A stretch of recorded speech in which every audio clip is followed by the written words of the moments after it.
اٹک کے اندر عمران خان صاحب کا جلسہ ہوتا ہے اور اس جلسے میں وہ ایک مرتبہ پھر ایک نیا پینڈورا باکس کھولنے کی کوشش کرتے ہیں اور ایک نیا الزام لگا دیتے ہیں۔ پہلے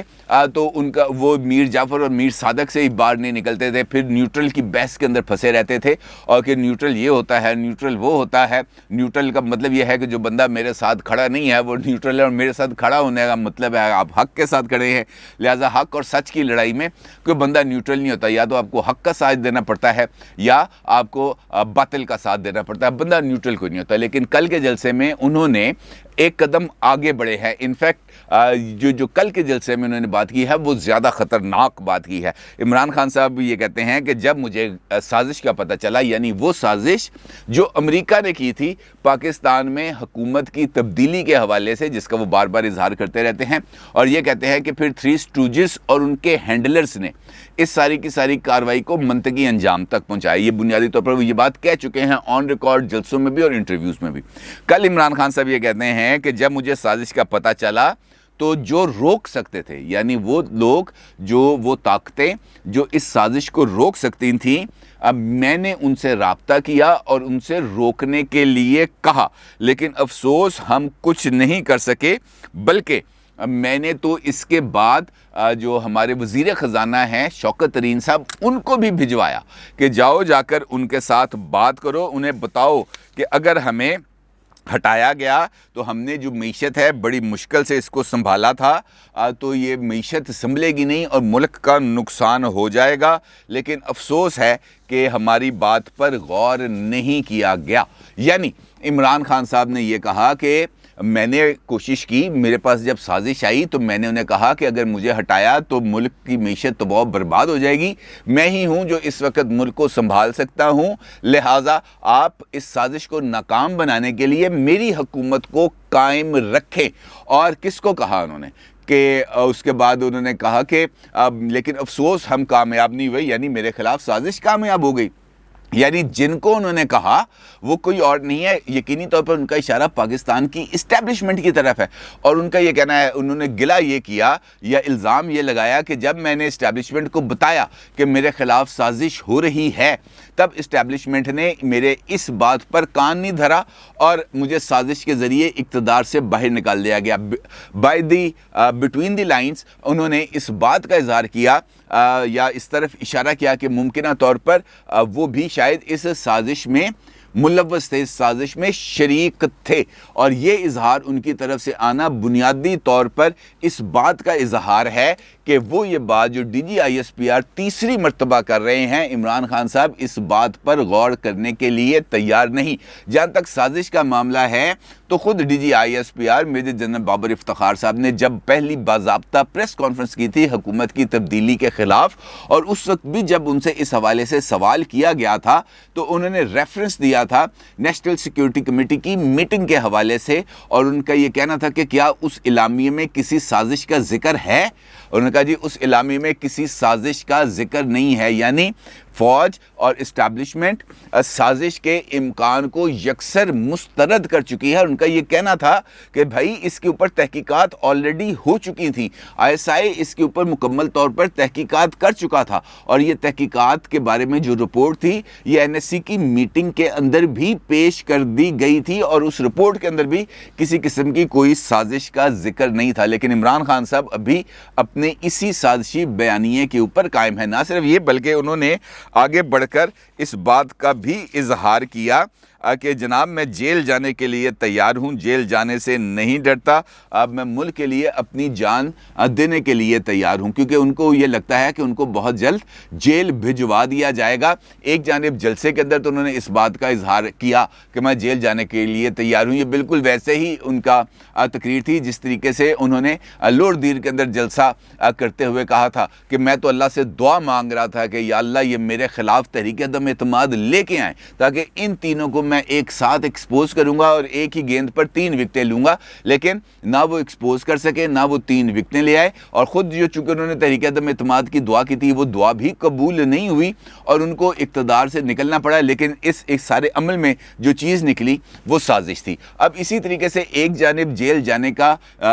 کے لیے وہ تیار بھی ہیں، اس بات کا اظہار بھی کر رہے ہیں کہ مجھے جیل بھیجو مجھے جیل بھیجو، لیکن خود ان کی پارٹی یہ کہتی ہے کہ اگر عمران خان صاحب کو جیل بھیجا تو پاکستان تحریر اسکوائر میں تبدیل ہو جائے گا، اور یہ اظہار کیا ہے سابق حکومت کے ایک اہم رکن اور سابق وفاقی وزیر جناب حماد اظہر صاحب نے، اور ان کا یہ کہنا ہے کہ عمران خان صاحب کو میں مشورہ دیتا ہوں حکومت کو کہ عمران خان صاحب کو جیل بھیجنے کی کسی بھی صورت کوشش نہ کریں کہ ان کو گرفتار کیا جائے، کیونکہ اگر ایسا ہوا تو پورا ملک تحریر سکوائر بن جائے گا، یعنی پورا ملک جام ہو جائے گا۔ اور یہ بھی بیان اسی سلسلے کی کڑی ہے جس کے اندر لانگ مارچ کو خونی ہونے کا ذکر کیا جاتا ہے، خود سوزی ہونے کا ذکر کیا جاتا ہے، اور پھر شفقت محمود صاحب ملک میں لاک ڈاؤن کا اظہار کرتے ہیں کہ جناب ملک میں لاک ڈاؤن ہو جائے گا، ہر جگہ پر دھرنے ہوں گے، اور حماد اظہر صاحب ملک کو تحریر سکوائر میں تبدیل کرنے کا اظہار کرتے ہیں، یعنی تمام کا تمام جو کچھ وہ ذکر کر رہے ہیں وہ صرف اور صرف پولیٹیکل بیان بازی ہے، اس سے بڑھ کر اور کچھ نہیں۔ اب اس سارے تناظر کے اندر لندن کے اندر ہونے والی جو میٹنگ ہے وہ بھی اپنے اندر بہت زیادہ اہمیت رکھتی تھی، کیونکہ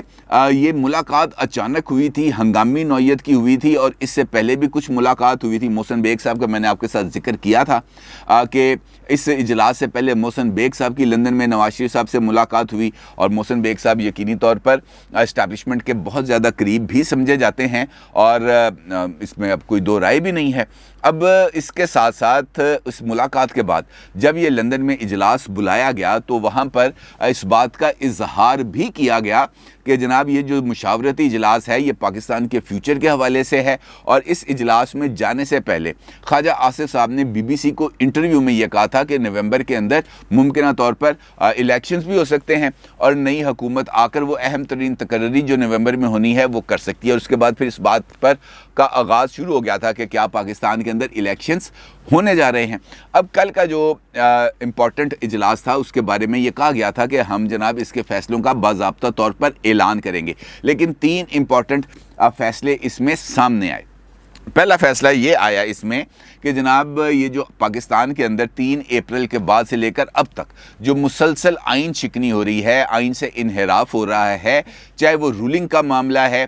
چاہے وہ تحریک عدم اعتماد پر ووٹنگ کو روکنے کا معاملہ ہے، اس کو التوا میں ڈالنے کا معاملہ ہے، گورنر پنجاب کے حوالے سے صورتحال ہے، صدر مملکت کے حوالے سے صورتحال ہے، یہ جو تمام آئین سے انحراف کیا جا رہا ہے اس کے خلاف کارروائی کی جائے گی۔ اور اس سلسلے میں بلاول صاحب کل نیشنل اسمبلی میں اس بات کا اظہار بھی کر چکے ہیں کہ ایک پارلیمانی کمیشن بنایا جائے جو اس ساری کی ساری آئین کی خلاف ورزیوں کا جائزہ لے اور اپنی ایک رپورٹ بنائے، اور اگر نیشنل کمیشن بن جاتا ہے، پارلیمانی کمیشن بن جاتا ہے اور اس کی رپورٹ کے اندر آئین شکنی آ جاتی ہے تو پھر حکومت کے پاس اگلی کارروائی کا اختیار بن جائے گا۔ دوسرا پہلو ہے، دوسرا جو فیصلہ ہے وہ ہے لانگ مارچ کو روکنے کا فیصلہ۔ اب یہ فیصلہ ہے ذرا ٹرکی فیصلہ، کیونکہ آپ کو یاد ہے کہ رانا ثناء اللہ صاحب نے بھی کل ہی اس بات کا اظہار کیا تھا کہ اگر میری پارٹی کہے تو 20 لاکھ کیا، میں 20 بندے نہ نکلنے دوں باہر، اور لانگ مارچ تو پھر بالکل ہی